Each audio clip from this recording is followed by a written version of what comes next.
You're watching UNICEF television.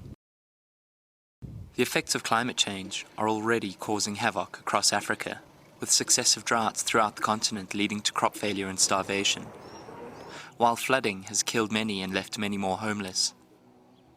While rich nations continue to debate responsibility, poorer nations suffer.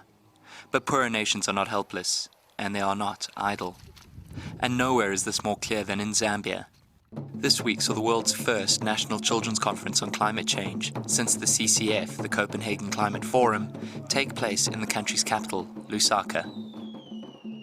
The conference, which was attended by almost 200 children from all 9 provinces of Zambia, was supported by UNICEF and government, but organized by Zambia's youth delegates to Copenhagen, who returned to their country determined to make a difference. This came about after us attending the CCF, after us seeing the perpetual importance of having this conference, because we realized that most of the Zambians in Zambia don't really know about it. So when I tell somebody something, he will tell others, maybe 3 or 4 people, the same thing that he has learned. So that information keeps on spreading. So, and we think that the dissemination of information will be quite high in Zambia of climate change.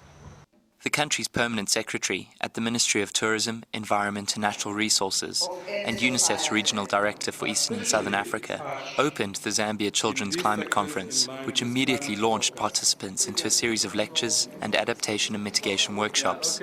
They learned not only the science behind climate change, but also about practical steps that they themselves can take to reduce their carbon footprint, such as tree planting, water harvesting, the use of drip irrigation, solar power, and other energy-saving tools. One of the many highlights of the conference was a visit by Zambia's First Lady, Thandiwe Banda, who spoke to delegates about the environmental issues affecting their country.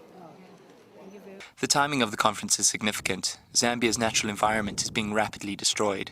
The country is now the 2nd most deforested country on the planet, and recent floods attributed to climate change displaced over 1,000 people in Lusaka earlier this year. But the conference is also significant for the continent as a whole, as the exploitation of natural resources continues unabated throughout much of Africa, destroying forests, grasslands, waterways, soil, and all who rely upon them. Climate change is central to everything we do with regard to development. Water is central to health, food production, and de facto nutrition. It's not only about protecting the tree that is important. It's not only about making sure that the sources of water are preserved, that is very important. But it's also about taking action on a daily basis, to make sure that what nature has given us be preserved. The delegates also visited an environmental sanctuary on the outskirts of the city, where indigenous plants and animals are protected and rehabilitated. Here, the urgency of their mission hit home, and they were exposed to everything Zambia stands to lose if things don't change.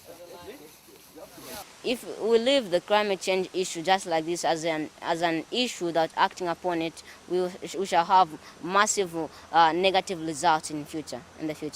The delegates will return home to implement and disseminate all they've learned, and will reconvene in August to take stock. But for now, each one knows they can and must make a difference and spread the message of Get Green! This is Guy Hubbard reporting for UNICEF Television. Unite for Children.